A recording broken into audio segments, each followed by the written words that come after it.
Sophia walked over, linked her arm with Ethan's, and spoke softly and weakly. Sister Ava, did you misunderstand something? Ethan has always seen me only as a sister. We grew up together. Shut up. I interrupted her sharply, locking my gaze back on Ethan. Tell me, all these 5 years, was all your kindness to me just an act? An act for Sophia, an act for everyone, to prove what a loyal and righteous person you are, even taking care of me, your sister, so meticulously? On the top deck of the cruise ship, the sea breeze carried the scent of champagne bubbles and the laughter of the crowd. Ethan knelt on one knee, holding up a pigeon egg-sized diamond ring, confessing his love passionately to Sophia beside him, and I, Ava, his girlfriend of 5 years kept at home and publicly dating for 3, stood in the crowd at that moment like a clumsy joke. The gazes around me, sympathetic, mocking, curious, pricked at me like needles. 5 years, it turned out, was just a carefully orchestrated public performance. My heart froze instantly. Ethan's lips moved slightly, but in the end, he chose to remain silent. I stared fixedly at Ethan, the man who had told me forever countless times. His eyes were so tender they could drown you, but sadly, that tenderness had never truly belonged to me. Sophia shyly reached out her hand, slipped on the ring, and the two kissed amid a shower of confetti and blessings. His silence was the cruelest answer of all. I could no longer stay. I turned around, wanting to escape the suffocating gilded cage. So that's how it is. I am like a clown, playing the role of a devoted lover in his script with all my might, only to highlight how unbreakable and hard-won his love with the heroine is. Ava, where are you going? Ethan's voice sounded behind me, tinged with a barely perceptible nervousness. My heart is completely shattered, so broken that I don't even have the strength to piece it back together. I stopped in my tracks, not looking back. Go home. The voice was as dry as sandpaper. I look at this perfect couple before me, a talented man and a beautiful woman, a match made in heaven, and I am nothing more than an insignificant footnote in their perfect love story, a disposable prop used and discarded. He caught up, standing in front of me, his face wearing the usual gentleness. Don't be mad, Ava. Today is an important day for me. I wish you both a lifetime of happiness. I muster my last bit of strength to squeeze out these words, then turn away resolutely. Important day? I finally looked up at him, the corners of my eyes filled with uncontrollable sarcasm. Yeah, the day to announce that I'm a complete fool. Behind me, the crowd's cheers and jeers rose once again, celebrating the happy ending of the prince and princess. He frowned, his tone reproachful. How can you say that? Sophia and I have a business alliance. You know how important this is to me and to Sterling Corp. I don't know how I got off the deck and back to the cabin. My mind was blank, like a beach repeatedly washed over by huge waves, leaving nothing behind. A business marriage? I laughed, laughing until tears almost came out. Then what are we? Ethan, tell me, what have these 5 years meant? Collapsing onto the bed, I curled up into a ball, tears silently streaming down. He avoided my gaze and looked out at the distant sea. Ava, we're like family, aren't we? I've always taken good care of you. 5 years. How many 5-year periods are there in a lifetime? My best youth was all spent on a carefully woven deception. Family? Those 2 words were like a poisoned dagger, stabbing sharply into my heart. Which brother would sleep holding his sister? Which brother would demand a kiss every night? Which brother would promise her a future? In a daze, I recalled that night 5 years ago. The same cold seaside, the same feeling of despair. That day, because of family troubles and huge debts, I stood at the edge of a cliff, ready to leap and end all this pain. My voice grew louder, attracting the attention of some guests who hadn't yet left. Ethan's expression darkened. It was that man who saved me. Ava, don't say these things here. He tried to grab my hand. His name was Noah. I jerked my hand away. Don't touch me. I remember he was standing not far away, wearing a simple black windbreaker. The brim of his hood pulled low, his face obscured. The sea breeze tousled his hair, and he just quietly watched me. At the moment I was about to lose my balance, he suddenly spoke, his voice as cold as ice. Jumping down is easy, but have you thought about those waiting to see you make a fool of yourself? He walked over, no comfort, no persuasion, just handed me a business card and a stack of cash. This money should be enough to get you through for a while. There's an emergency contact on the card. If you change your mind, you can call me. Then, he just turned and walked away like a gust of wind, leaving no extra trace behind. At the time, I thought he was cold and strange, But that money and those words were like a lifeline that pulled me back from the edge of death. Later, I tried to contact him, but the phone was never answered. After that, I met Ethan, who was like a light shining into my dark life. And I gradually forgot that night, forgot the man named Noah.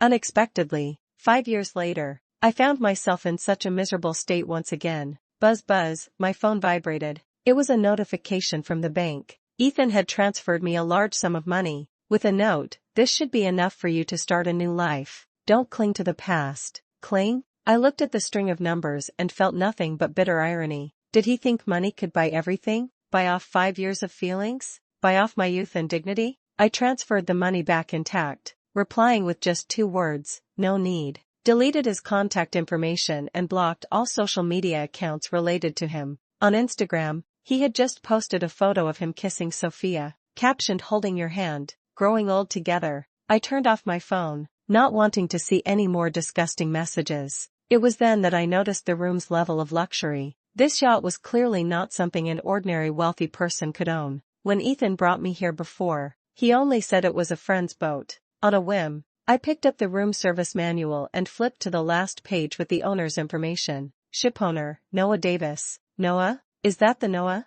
I suddenly remembered the waiter mentioning earlier that this cruise ship is quite valuable. Something like $4-6 billion? My mind went blank. That indifferent man who slipped me money by the seaside 5 years ago is actually the owner of this super cruise ship, worth $4-6 billion? I always thought he was at most just a passerby with a bit of spare cash. The contrast is just too great. But so what? He has money. What does that have to do with me? My situation now is not much better than 5 years ago. Still with nothing, still with a heart as dead as before. Each step felt like treading on the edge of a knife. Just as I was lost in my wild thoughts, ambiguous sounds faintly came from the next room. It was Ethan and Sophia. Their room is actually right next to mine. Huh, such a thoughtful arrangement. Was it deliberately made for me to hear? Those suppressed breaths and low laughs were like little hammers, constantly pounding on my tense nerves. My stomach churned violently, and I felt nauseous to the point of wanting to vomit. No, I can't stay here any longer. I suddenly sat up from the bed, rushed to the mini bar, grabbed a bottle of whiskey, and took a few harsh gulps. The spicy liquid burned my throat and temporarily numbed the pain in my chest. The alcohol took hold, and my reason began to blur. Why should they be happy over there while I have to endure this pain alone here? I need to vent, to forget all of this. A crazy thought surged in my mind. I remember the cruise ship offers special services. Male models? Yes, I'm going to call a male model, using the thing Ethan values most, money, to take revenge for the humiliation he brought me. I stumbled to the door, opened it, and was about to look for the waiter. A figure stood outside the door, seemingly about to knock. He was still dressed in simple black casual clothes, tall and upright, with deep and handsome features, but his complexion looked unwell, carrying a hint of fatigue and worry. Something wrong? I asked, my eyes blurry from the alcohol as I looked him over. He really was quite good looking, with a great figure too. What a waste not to be a male model. He looked at me, frowning slightly. Are you okay? I heard some noise over here. I'm doing great, I sneered, leaning against the doorframe, just about to go find some fun. By the way, are you a waiter here? Help me call a male model. The most expensive one. Noah's expression instantly turned a bit strange, like he was surprised, yet also helpless. A male model? Yeah. I shook the bottle in my hand. I've got plenty of money now. Oh wait, I just gave it all to that jerk. But it's okay, just put it on the tab. Put it on Ethan Sterling's tab. I was stunned. Noah was silent for a few seconds, looking at me with a complicated gaze. Then, he sighed, his tone tinged with self-mockery. No need to call anyone. Why? I raised an eyebrow. He looked at me and said word by word, I work part-time. Huh? I doubted my hearing. You? A part-time male model? He nodded, his expression looking a bit wronged. I sized him up from head to toe. The owner of a $4-6 billion yacht, moonlighting as a male model? What kind of ridiculous setup is this? But now, drunk as I am, I can't be bothered to dig deeper. All right then. I grabbed him and pulled him into the room, slamming the door shut with a bang. It's you. Money's not an issue. Although I have no money right now, I can write an IOU. Noah stumbled slightly as I pulled him, His eyes filled with helplessness and indulgence as he looked at me. Maybe it was the alcohol. Maybe it was the pent-up emotions needing an outlet. Or maybe it was the faint, elusive sense of familiarity and security hidden in Noah's deep eyes. I lunged at him like a madwoman, kissing his lips. His body stiffened for a moment. Then he took control, pulling me tightly into his arms, responding to my kiss with years of restrained desire and uncontrollable emotion. That night was chaotic and wild. I was lost in his breath, trying to forget Ethan, to forget the 5 years of mockery. The next morning, sunlight streamed through the porthole, stabbing my eyes painfully. The hangover headache made it almost impossible to think. Fragments of last night's memories flooded into my mind. I gave Noah. I suddenly sat up and looked beside me. Noah was still asleep, his profile sharp and clear, his sleeping face calm and harmless. How ridiculous. I actually forced a part-time male model? Regret and shame instantly overwhelmed me. How could I have done something so absurd? I quietly got out of bed, found my wallet, took out all the cash, about a few $100s, and carefully placed it on the bedside table. It wasn't much, but it was all I could spare at the moment. After doing all this, I fled the room like a thief. I had just run back to my room and hadn't even caught my breath when there was a knock on the door. I opened the door nervously and saw Noah standing there, holding the stack of money I had left behind. His face was calm, but his eyes looked hurt. Ava, what do you mean by this? I'm sorry. I lowered my head, unable to look at him. Last night, I drank too much. I didn't mean it. This money is compensation for you. Compensation? He seemed hurt by those 2 words. So, in your eyes, am I just a male model you can buy off with money? I was at a loss for words, not knowing how to explain. Should I tell him that I know he's a billionaire, but I still treated him like a male model and slept with him? That sounded even more like a jerk. Noah looked at my embarrassed expression, sighed, and shoved the money back into my hand. I don't need your money. To me, what I've lost can't be measured by money. He paused, his tone low. What I've lost is my innocence. Pfft. I almost spat out a mouthful of old blood. Innocent? A grown man talking about innocence? Looking at his expression of I'm so wronged, I'm so pure, I suddenly found it a bit funny, yet a little guilty. Anyway, about last night, I'm really sorry. I could only apologize once again. Is one apology enough? He asked. I was a bit irritated. So what do you want? Should I add some more money? Noah's expression darkened. Just then, a gentle female voice interrupted. Noah, what are you doing here? I looked towards the sound and saw a middle-aged woman with a gentle demeanor walking over, dressed in a neat suit, her face wearing a kind smile. She looked somewhat familiar. Mom? Noah seemed a bit surprised when he saw her. Mom? I was so shocked my eyes nearly popped out. This woman was Noah's mother? The lady walked up to us, her gaze flickering between the 2 of us before settling on Noah, her tone tinged with teasing. I was wondering who it was. Turns out you were chatting with Miss Ava. Noah, is this the Ava you've been thinking about all these years? Noah's cheeks seemed to flush slightly as he awkwardly turned his head away. Mom, don't say things like that. I'm not saying anything wrong, the lady said with a smile, looking at me as she introduced herself. Hello, Miss Ava. I am Noah's mother. You can call me Mrs. Davis. This cruise ship is a birthday gift I gave to Noah. My mind completely exploded. A cruise ship as a birthday gift? Noah is her son? Then she must be. I remember now. She is Aunt Chen. Aunt Chen who used to work part-time at my house. Although she looks completely different now, the kindness in her eyes is unmistakable. Back then, when my family was falling apart and my parents were hiding from their debts, it was Aunt Chen who secretly helped me for a while, until Ethan appeared. So, Noah is Aunt Chen's son? That mysterious billionaire worth $4.6 billion is the son of the part-time worker who used to work at my house. This is too much information for me to digest all at once. Mrs. Davis? No. Aunt Chen took my hand, her tone full of emotion. Good child, you've suffered these years. Actually, Noah has been quietly watching over you all along. Watching over me? I looked at Noah in confusion. Aunt Chen sighed and began to tell the story. You might not know. Noah has been severely seasick since he was a child,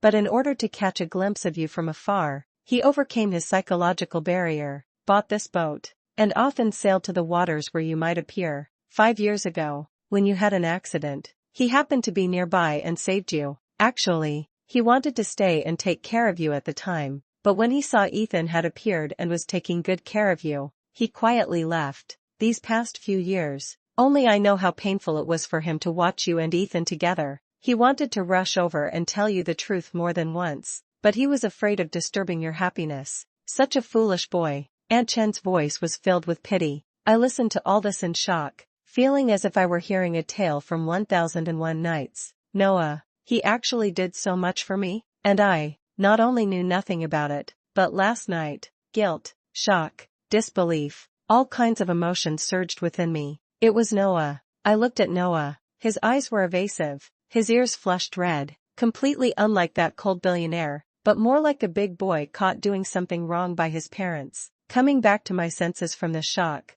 I felt a burning heat on my face. Not only had I misunderstood Noah, but I had also slept with him thinking he was a male model, and even tried to pay him off with money. This was literally a massive social death scene. Aunt Chen, Noah, I opened my mouth, but found my throat so dry that I couldn't utter a single word. Aunt Chen patted the back of my hand and said understandingly, "All right, let the past be the past. You young people should handle your own matters. Ava, you rest well, and if you need anything, just come to Auntie anytime." After saying that, she gave Noah a look that said behave yourself, then turned and left. The air instantly became awkward. I kept my head down, my toes almost digging a 3-bedroom apartment into the carpet. "I'm sorry, Noah. I didn't know. I really didn't know." "It's okay." Noah's voice sounded a bit muffled. "Ignorance is no crime." "No, it's different." I looked up at him seriously. Thank you for everything you've done for me. And, about last night, I'm really sorry. I treated you like a part-time male model."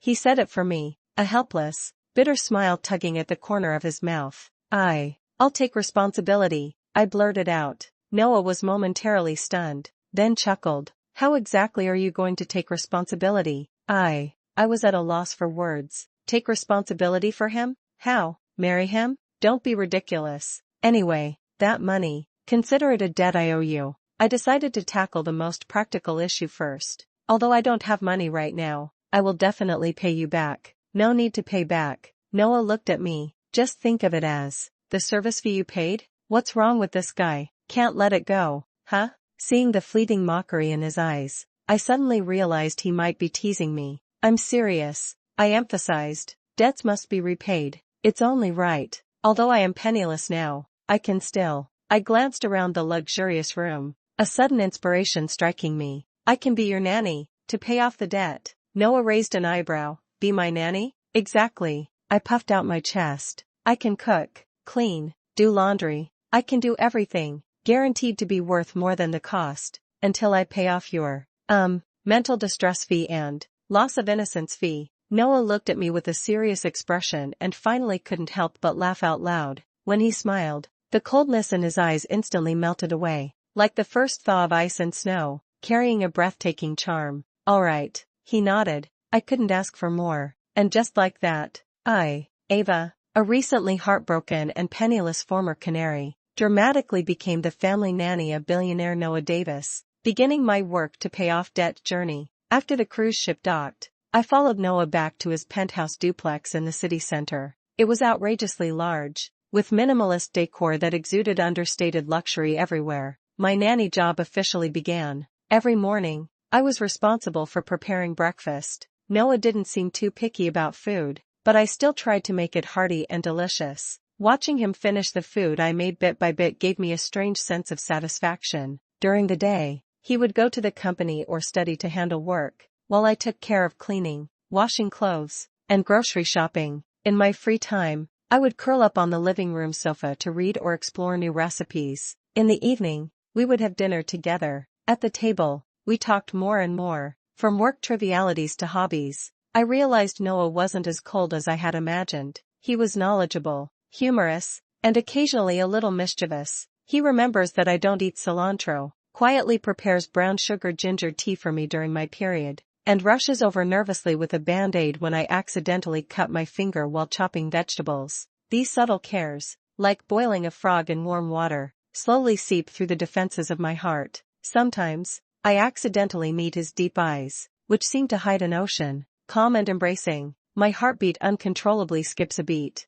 I try hard to restrain myself, constantly reminding myself that I am just a nanny here to repay a debt. But emotions, the more they are suppressed, the more wildly they grow. Our interactions are often filled with laughable and awkward accidents. For example, once I was mopping the floor and didn't watch my step, almost slipping. Noah quickly caught me from behind. Still shaken, I looked back, and his face was so close. His breath was on mine. The atmosphere instantly turned ambiguous. Thank you. I hurriedly broke free from his embrace, my cheeks burning. He cleared his throat lightly, masking his embarrassment. Be careful. There was another time when I was ironing his shirt and noticed a loose button. I took out my sewing kit, sat on the sofa, and started sewing the button for him. He had just finished showering, wearing a bathrobe, his hair still dripping, standing there in front of me watching. Under the light, his bare chest was smoothly contoured, droplets sliding down from his hair to his collarbone.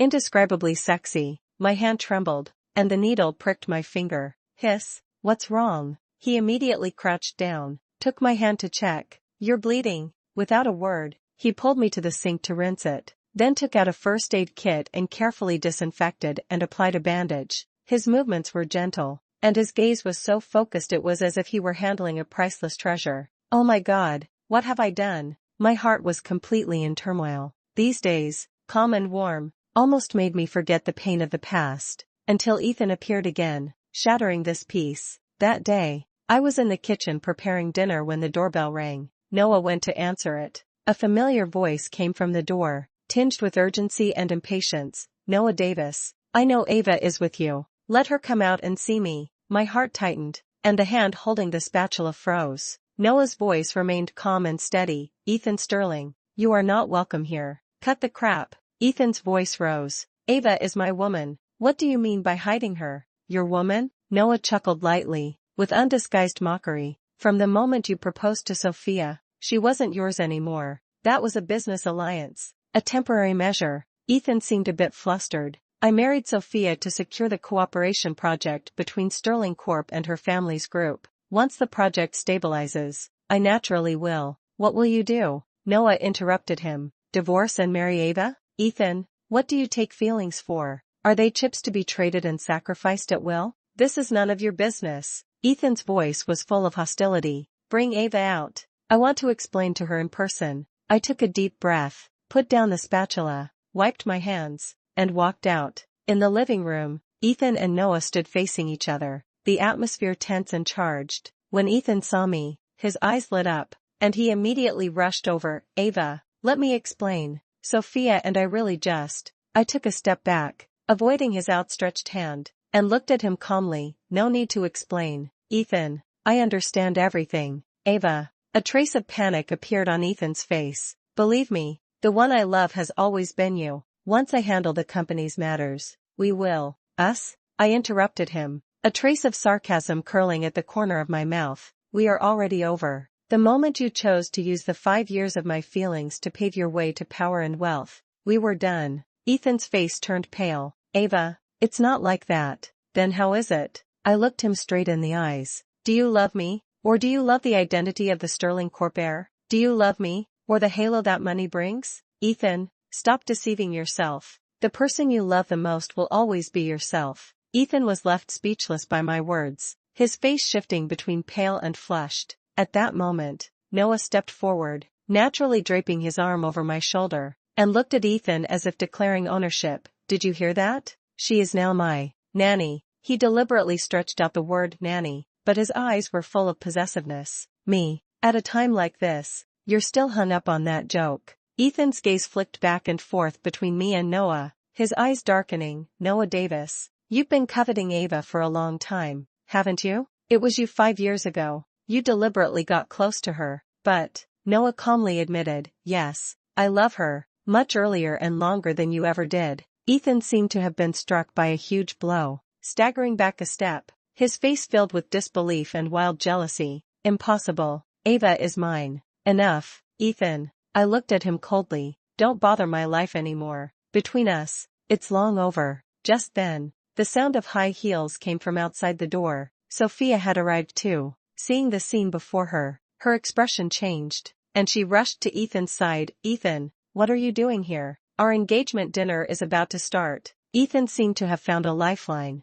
Grabbing Sophia, yes, Sophia, let's go. Let's attend the engagement dinner. His gaze toward me was full of unwillingness and resentment. Noah sneered, putting his arm around my shoulder, and issued a dismissal to the two people at the door. Take your time leaving. No seeing you out. He closed the door, isolating the seemingly estranged engaged couple outside. Outside the door, it seemed like there was a quarrel, but it quickly faded away. Noah let go of me and looked down at me. Are you okay? I nodded, but felt a bit uneasy inside. Seeing Ethan in such a lost and dejected state, I didn't feel the satisfaction I had imagined. Instead, I felt somewhat exhausted. Thank you, I said softly. What are you thanking me for? Noah ruffled my hair. Go wash your hands and get ready to eat, Miss Nanny. His tone carried a hint of teasing, but it successfully dispelled the gloom in my heart. After that night, Ethan never came to bother me again. I heard that his engagement photos with Sophia went ahead as planned, and the cooperation between Sterling Corp and the other group progressed smoothly. He was still thriving in the business world, though he occasionally appeared in financial news, his eyes seeming to hold a hint of melancholy. As for Noah and me, our life continued as usual. The nanny job was still ongoing, but its nature seemed to have quietly changed. We went grocery shopping together, watched movies together, and stargazed on the balcony. He would take me to restaurants I had always wanted to try, accompany me on walks by the sea, and patiently listen to me talk about the trivial details of daily life. Emotions unknowingly intensified and fermented. I know, I have hopelessly fallen in love with this man who is cold on the outside but warm inside, silently protecting me all these years. But the shadows of the past make me afraid to take that step lightly. Ethan's betrayal is like a thorn piercing my heart. I fear being hurt again, afraid that all of this is just another beautiful illusion. Noah seemed to sense my hesitation and unease. He didn't pressure me. Instead, in his own way, he warmed me little by little, healing me. He took me back to that cruise ship. It was still the top deck, and the sea breeze was as gentle as ever, but this time, there was no noisy crowd, no glaring flashlights, just the two of us. The afterglow of the sunset shimmered on the sea, golden and sparkling. Noah held my hand and walked to the center of the deck. He took a velvet box from his pocket, opened it, revealing a diamond ring with a simple yet dazzling design. He knelt on one knee, looked up at me, his gaze serious and sincere. Ava, his voice low and gentle. 5 years ago, I lost the chance to take the initiative to approach you here. Today, I don't want to miss it again. I know, past experiences have made you afraid, but please believe me, I am not Ethan. I won't use you to exchange for anything, because you are my most precious treasure. I don't dare to ask for your complete trust immediately, but I am willing to spend the rest of my life proving it. Ava, are you willing to give me a chance to take care of you, love you, for a lifetime? My tears instantly welled up and spilled over. This time, it wasn't because of heartbreak or humiliation, but because of happiness and being moved. I looked at the man before me. He was handsome, wealthy, and passionate. More importantly, he respected me and cherished me. What reason do I have left to hesitate? Boom. I nodded hard, choking back tears as I said, I do. Noah's eyes lit up instantly. He stood up, excitedly slipped the ring onto my ring finger, and then held me tightly, as if trying to merge me into his very bones and blood. Thank you, Ava, he whispered in my ear. Thank you for trusting me. The sea breeze blew, and the sunset stretched our shadows long. I know that the happiness meant for me is only just beginning. The Ava who was humble and blind in love is already dead. Standing beside Noah is a new Ava who knows how to love herself and is worthy of being loved. As for Ethan, he and the power and money he gained through love can remain locked away in their own world. Those who do not know how to cherish are not worthy of happiness, and I have grasped the light that belongs to me.